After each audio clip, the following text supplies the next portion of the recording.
I want an intro. With deepfake, I probably could make like Tony Robbins be my intro video. Yeah. Or a Morgan Freeman intro video. That'd be good. That'd be really good. Like have him narrate this in a world without compliance.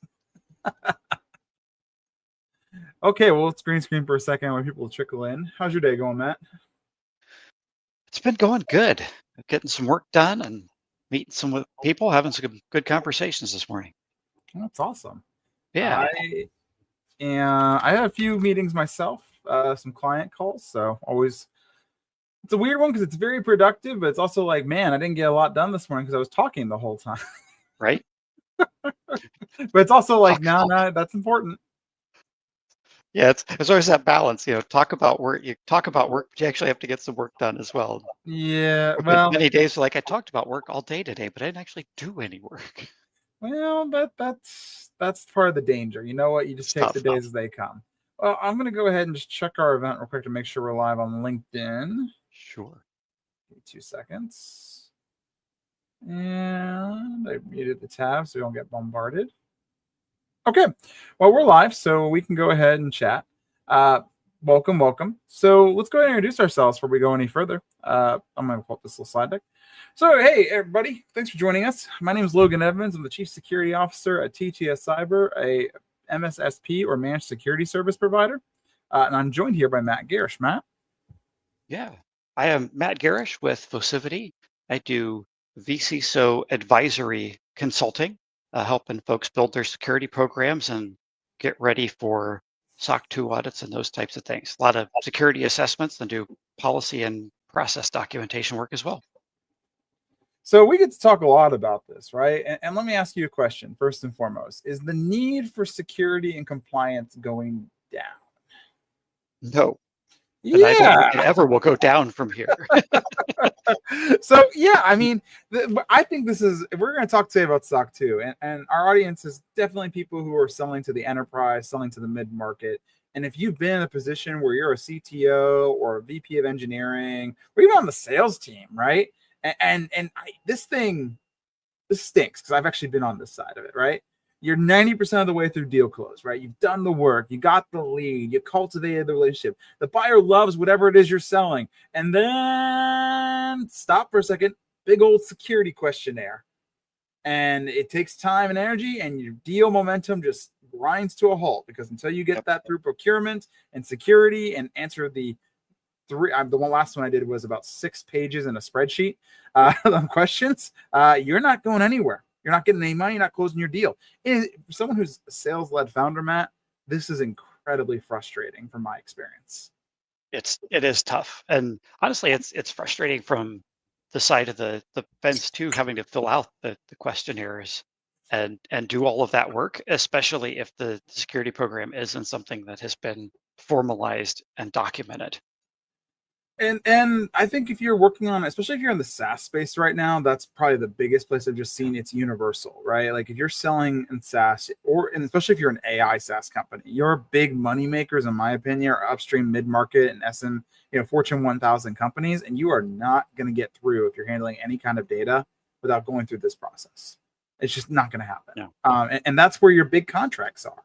I mean, you want 5 figures a month in MRR from your SaaS widget being sold, you're going upstream to mid-market and to the Fortune 1000. So let's talk about this. Why is this happening? What does it look like? And what does this mean for you if you're a startup or a tech company servicing in these places? Well, first off, we already touched on the first one. Security is going to stall the sale. We don't have a choice. If you look around nowadays, I would say the number one threat vector for all businesses is supply chain risk. We live in a very intricately connected world, and chances are if you get data breached or you get hacked or you have a business disruption, there's a good chance it might not have been your fault. It might have been a key partner that got compromised in this too. I remember a big story here in Columbus about 4 years ago was a major law firm that got hacked, and because their networks were linked up with hospitals, the hospitals were actually brought down. The hospital was not the one that fault here. It was the law firm, but they were both connected. So legal and IT teams are going to start blocking approval, and if they haven't already. In many cases, they already are. unless there's a formal risk assessment or some kind of security audit, SOC 2 being the most common form of this, right? Even if your champion loves your product, they cannot get a signature without this. End of story. Yeah, when you're selling into organizations that have a mature risk management programs, mature cyber programs, they're going to run through these processes, and they have to. Like they have a responsibility to their own customers Mhm. uh, and, Just and channel covering. partners and business partners to do that and make sure that they're doing their due diligence in the sales process before they buy products or services. And they may have policies where certain types of things they don't have to be quite as detailed, but those mature programs are going to require these types of things, and SOC 2 can help when you're trying to sell into those mature Yeah. organizations. And I would say the second one's is another common scenario, right? Like you had a rougher SOC 2 report audit, or you have a bunch of questionnaires. You're trying to, not white knuckle your way through procurement by just trying to brute force questionnaires. And what I'm seeing on my side, another reason that gets stalled in deal procurement is in those questionnaires, the reports that are being produced, because they're produced in a certain way or they're answered in a certain way, they open more questions than answers. More due diligence from the buyer is definitely becoming a recurring theme. They're going to ask questions. And again, if you're in sales, deal momentum is everything. Once you get to close, you've got to close relatively quickly, or you're not going to get the sale. So every minute you're spending on this back and forth is the chances of going down, down, down, down, down for a deal close. So these questionnaires can absolutely, if not handled correctly, and if you don't have a good SOC 2 report, they can be more. It doesn't matter how good you think your security program is, if you're not portraying it in a certain way, Yes. it's going to cause you more harm than good in the short run.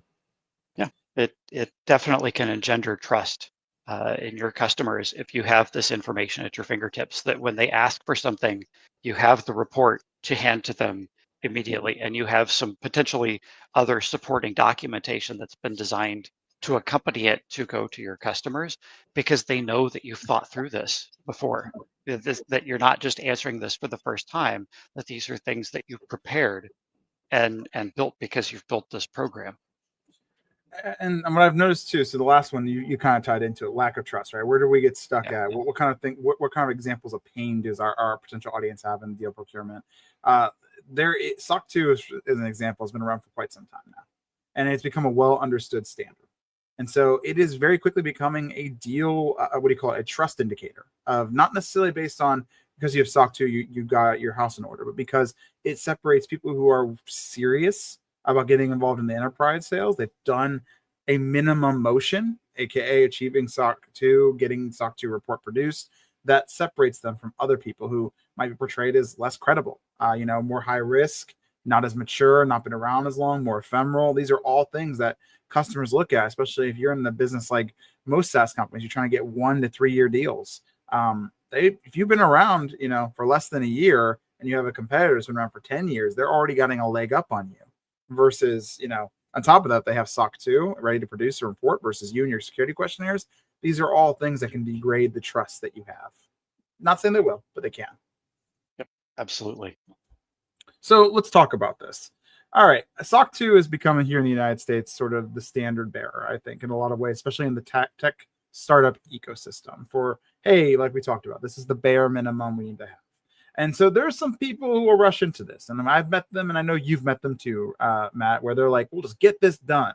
And they don't realize what a hydra SOC 2 is. You cut off one head and 3 more grow in its place, right? You have to be very strategic on how you implement it.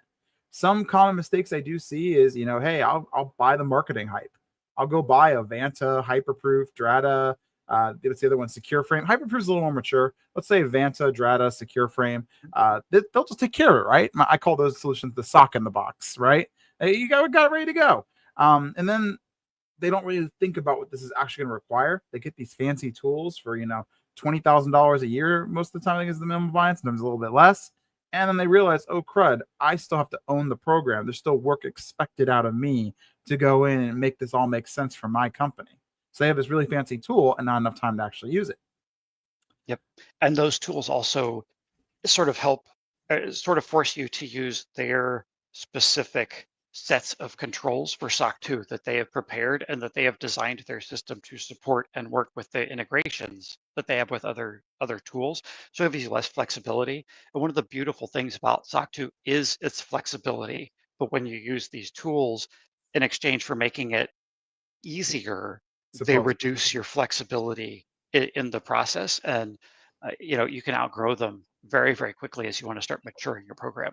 I've definitely seen these tools be a weight around people's necks because they force you to approach it in a very specific way, like you said. And more importantly, like to make the tools predefined controls make sense for your organization is often more work than just writing the control in a way that makes sense for you or from the get go. You're trying to twist facts, and it doesn't look good in your reports either, guys, when you do that. When you're trying to twist a pre-existing control to meet you, and I'm going to go that on my next slide, it raises some eyebrows and it's becoming easier and easier to see. The other thing I do see too is just not, I call it white knuckling it, right? Like going at it alone without a plan. We're just going to white knuckle this and get it done, right? Well, SOC 2 is a marathon, not a sprint, for sure. I've never known anybody who's like, I will get this done, and 2 weeks later it's done, right? It's minimum 6 to 18 months, guys. 6 to 18 months is what I typically see from beginning to end. And 6, it would be very aggressive. That's like tech startup that already has prior experience doing this kind of stuff that's going through the motions again. That's still 6 months. Not milestones without guidance.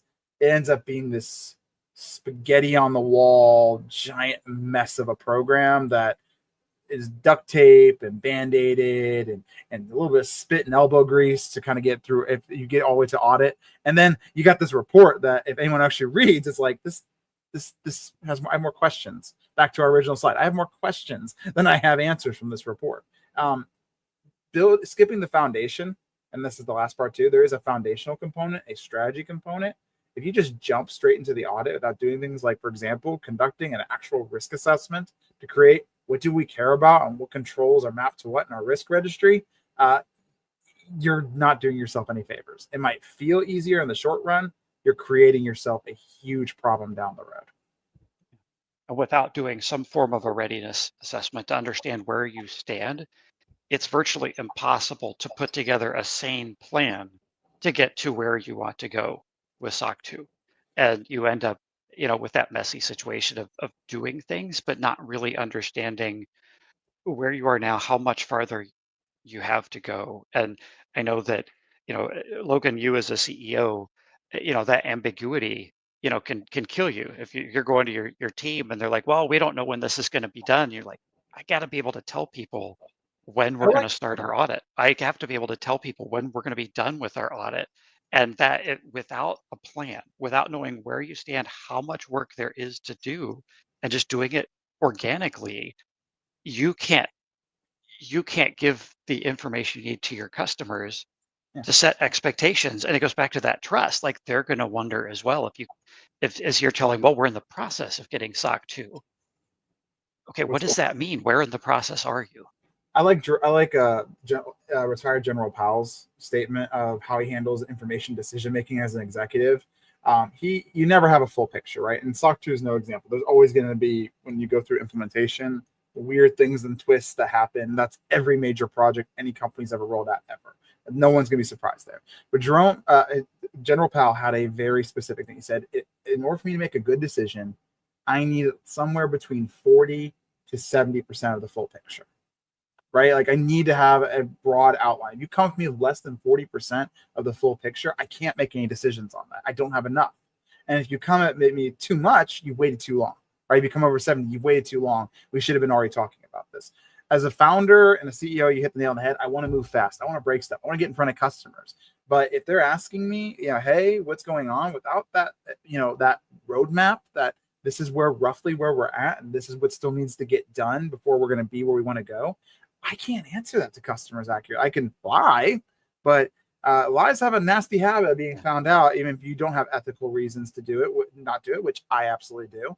And so I don't want to lie to my customers. How do I get there? I have to have a picture. I have to believe it too. I have to be able to see that 40 to 70% of, I can see how we're going to get to completion with this information. Let's go here. So this is something that's not touched on enough, and I think it really needs to be touched on more. AI has changed the game in this, in that I think a lot of startups are used to that spaghetti on the wall. If I can just get the report produced, my clients won't actually really read the report, right? Like they just need to see it. They need it as a check mark.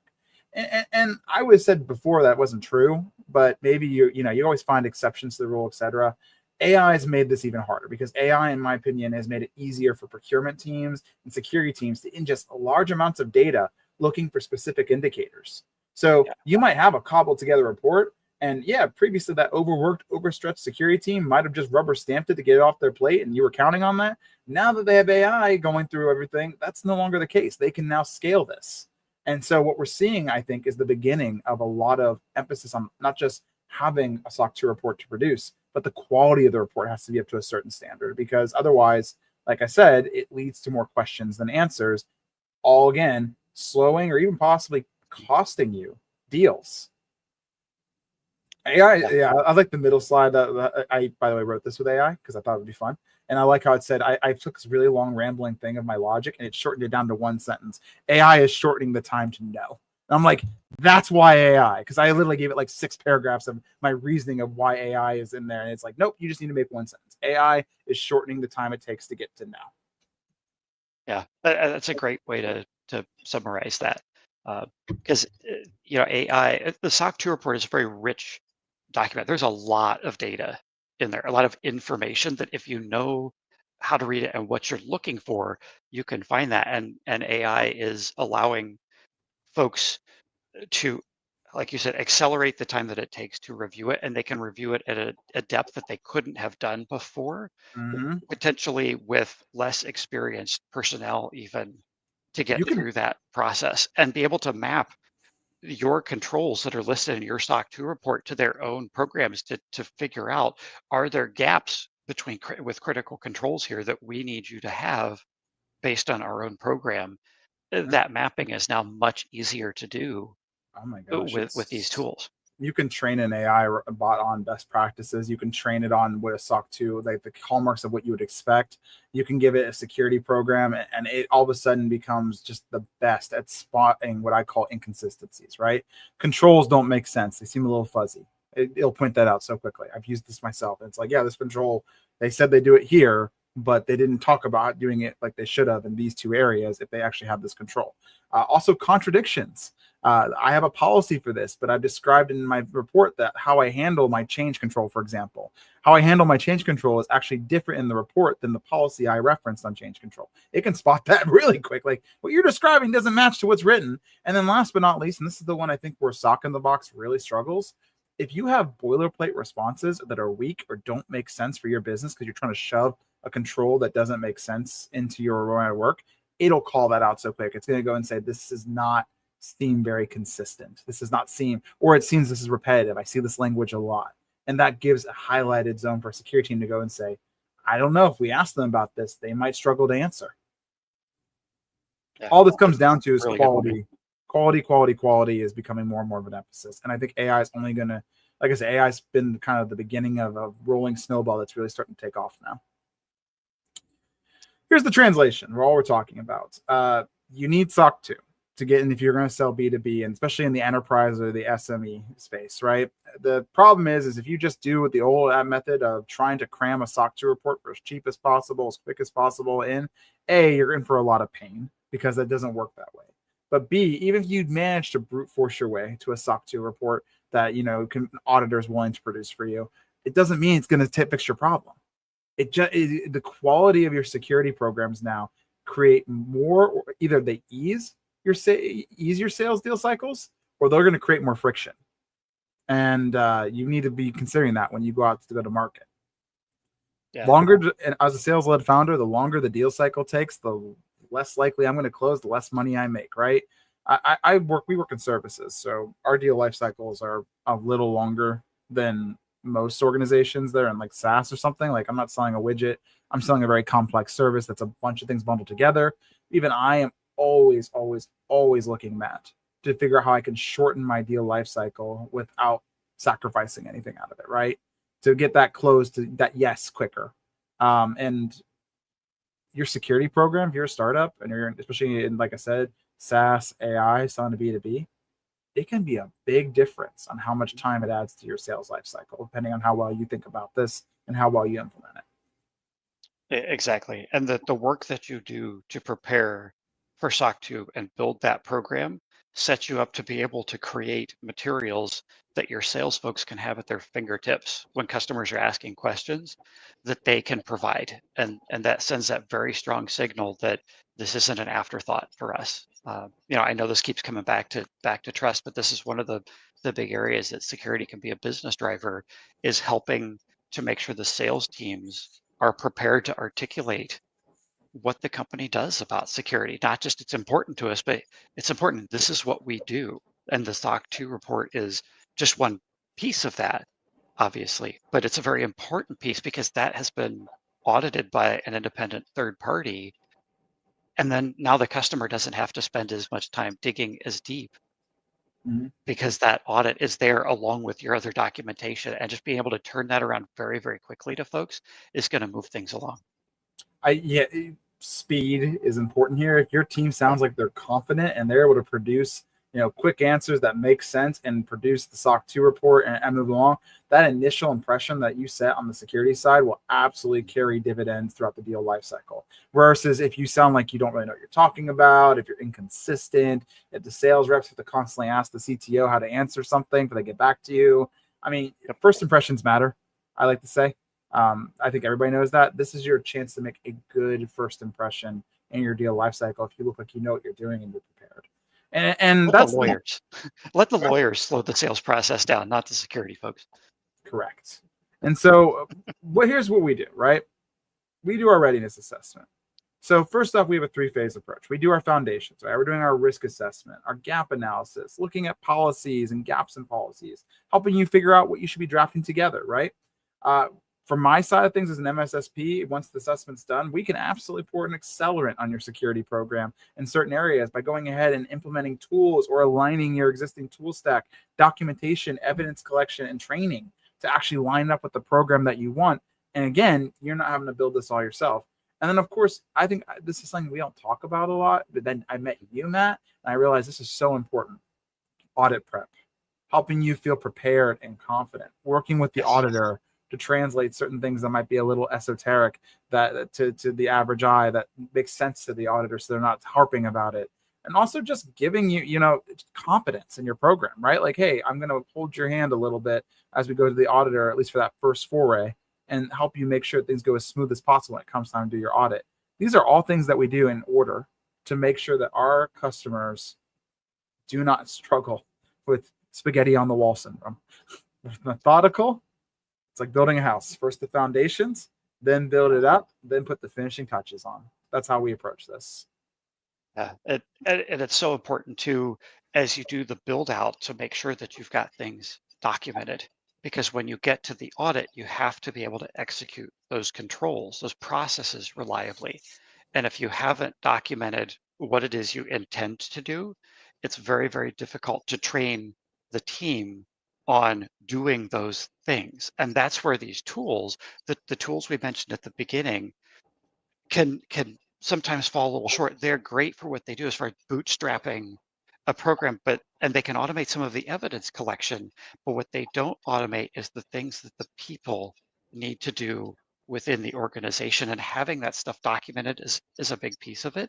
And I find that's an area where a lot of organizations fall short when they get to the audits, just having things documented in a written down state so that the auditor knows what it is that they're doing, and that they can prove that their people are doing things according to the way they intend to do them as well. I would think I think the word we're looking for here is strategic thinking, right? Yeah. Like tools are great at automating processes and technical controls, but a lot of SOC 2 is building a program which requires strategic thinking on Mhm. what we're putting in place and how it makes sense for our business. You can't automate that. Yeah. I trust me, I wish you could, but at the end of the day, thinking Wow. critically is business leadership's number one job, right? And you have to have a strategic hand that allows to look at your business holistically and say, this makes sense, this doesn't. Here's how we can adjust this to make it make sense. Like all these little things that equal ease of use instead of creating friction. Yeah. If you just go through the SOC 2 and just implement things based off of, the quote unquote best practices that people tell you just sort of generically, you're going to add a lot of friction in your organization. And your And to team's do gonna hate things you. strategically, Your team's you gonna hate have you. to understand people are not going to they're not going to like you at all. But to do this strategically, as Logan's talking about, you have to understand how your business works, the specific tools that you already have, your specific business processes, and how do we build the security controls to work with those instead of against them. Because the last thing you want to do is implement a program that makes people want to work around your security controls because they're making work difficult. So let's talk about this, because as I think we're Okay. starting to articulate, this is not a sprint. This is a marathon, as I No. said at the beginning of this presentation. What's a typical timeline?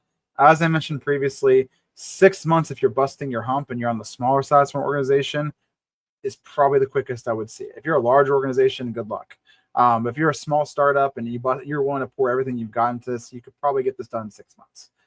Also 6 months because eventually you're going to go for type 2.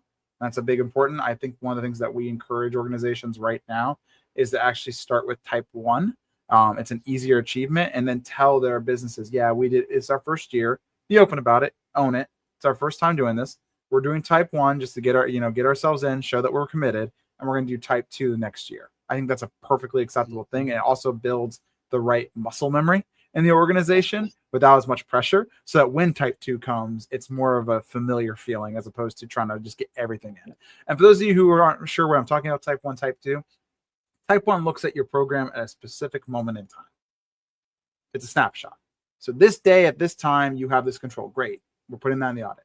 Type 2 looks over a period of time. Usually minimum I've ever seen is 6 months, saying how effective were your controls during that period of time.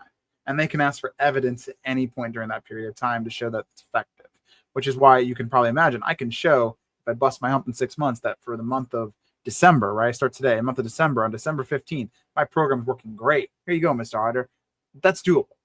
Versus if I started today and I didn't have anything put in place and I said, I need to show them the next 6 months I had my controls in place, it's just not practical. You're not going to get that. Exactly. So what I'd also say too is better start now. I know a lot of founders that do not believe us until they get a deal that it seems too good to be true. And then they find out, oh, in order for me to get this deal, I have to do SOC 2. And sometimes there is no saving at that point because you're not going to get SOC 2 done in 2 weeks. I'm sorry. It isn't going to happen, guys. Even with a SOC in the box and sacrificing quality, that's not possible. But if you start now and prepare for it, you can tell a customer, yeah, we're going through it right now and we expect it in 6 months, 3 months, 1 month. Back to the roadmap we talked about, right? Giving realistic timelines. A lot of customers are totally down with that. They just want to see that you're moving the line in that area. And then once you have it, it's all gravy. You just got to maintain the program. And now you have got all the benefits that Matt was talking about earlier. Immediate trust, being able to train your sales reps to talk about security when asked about it confidently, being able to produce that report whenever you want. There is literally no upside in delaying this if you're in the tech space right now, in my opinion, and you're selling in the B2B space. You should get this because it's going to come up. And it's once it does, you start the clock then, the 18 months, and whatever deal that forces this to come up is going to be gone. Yeah, that 6 month timeline, sort of at the minimum of this, is about as fast as I generally see clients able to understand where they stand today, what they need to do, and then get things ready for that type 1. And if you were to want to start with a type 2, you have to 12 have months. already been doing all of those things for the last at least 6 months, because auditors want to see that 6 month sort of minimum window of 6 months.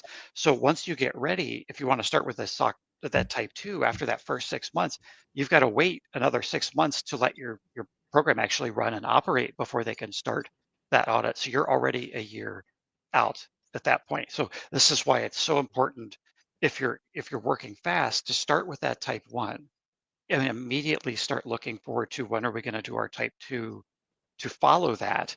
Uh, but a lot of organizations, even if they aren't almost ready, it can take 6 to 12 months. 6 months is very aggressive to build a I program, don't think get you can do type everything 2. documented, get your controls in place, buy tools that are missing, implement tools, update processes, train people on those processes, and get So as ready. you know, Matt, as It's you know, very aggressive. we did when we pursued it for our first time. We did do Type 2 straight off the bat because we felt as a security provider, we had a lot of the Mhm. fundamentals. And I will tell you right now, busting our hump, it still took us 13 months to put Yeah. together a Type 2 report that reviewed 6 months of historical data. So it took us 6 to 7 months just to get our program stood up. And then we had to go another 6 months of actually implementing the controls. And I'll be honest, this first 6 months of us doing those controls, it can be a little inconsistent. You've got a brand new program off the ground. You're going to find times where you didn't harmoniously implement the controls. That gets put in your audit report. So you got to make sure the quality of that 6 month period is up to a standard that you're okay with an auditor challenging you on. In my case, it was a little uncomfortable the first time we did it because of that 6 months. When I say 6 months, I was 100% meaning type 1, type 1, type 1.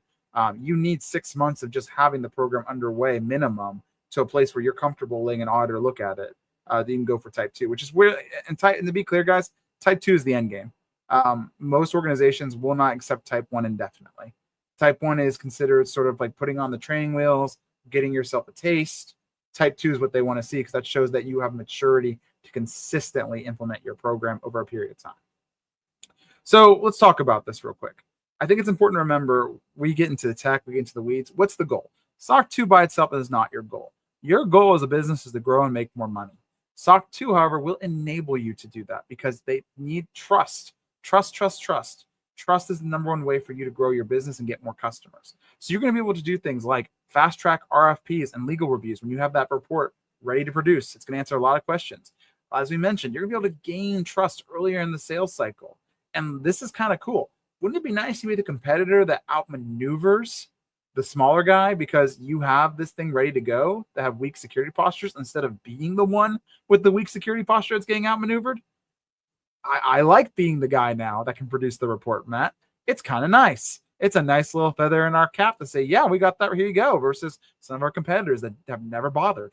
It is a differentiator, whether people want to admit it or not. So here's what we recommend. We're offering. Oh, Matt, you're muted.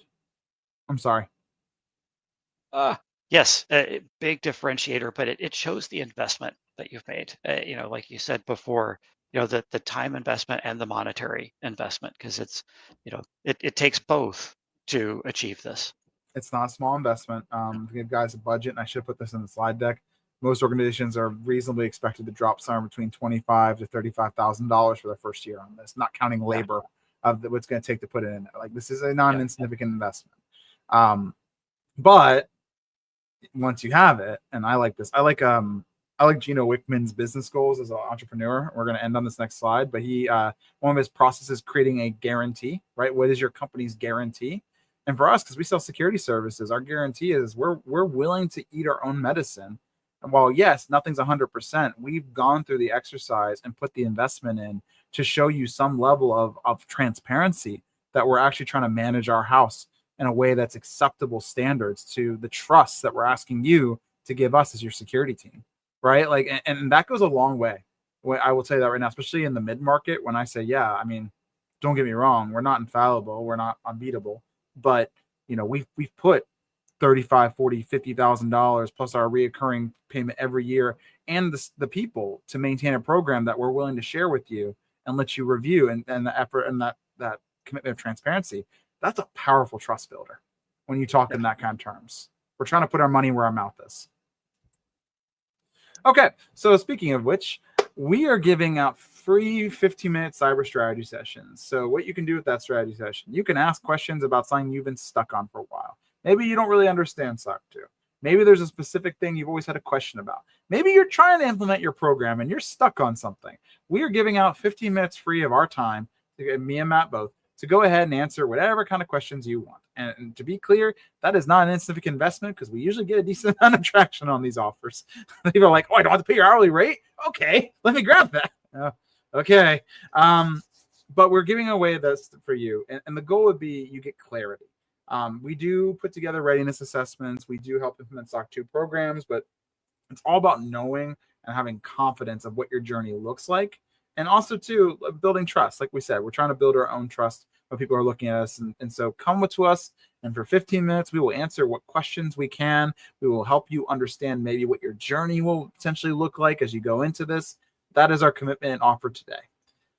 Matt, any parting words before we go ahead and end the stream? We're actually on time, by the way, only 4 minutes over. We're doing way better than last time. Yeah, SOC 2, obviously it's, nothing's a silver bullet in cyber, but this is a long game. This is the marathon, like you said, Logan, and it's a maturity continuum. And SOC 2 is just an integral part of building and maturing and maintaining a cyber program and being able to communicate that cyber program to your customers.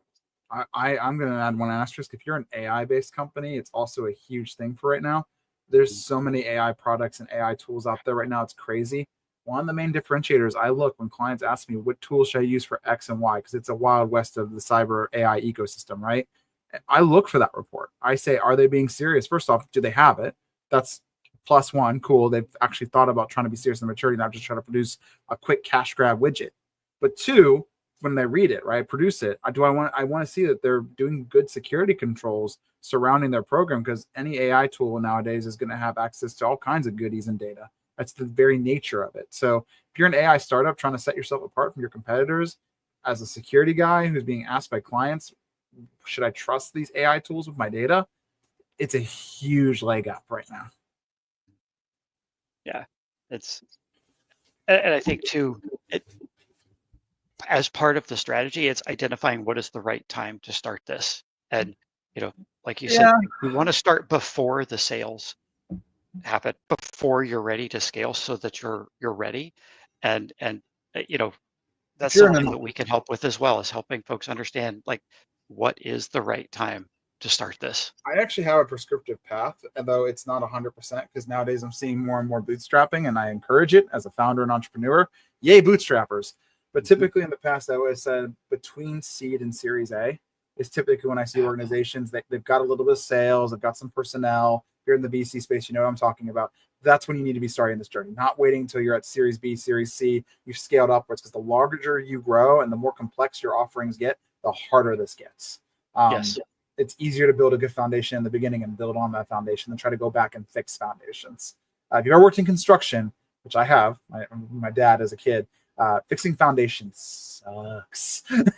I remember going down under our house one time, none of the story, and it literally was the someone forgot to put a foundational beam in the middle of the house. The house was starting to bow in, and it was like, oh no, how do we fix this? And some of the janky stuff we had to do back in the day, I remember we had to get like a giant oak truss and get like mechanical jacks, not hydraulic, mechanical, to jack up the house with trusses to make sure it could actually stand on its own weight. I'm like, and then we literally had no other options. We're like, there's no way to fix it other than tearing down the house and starting over.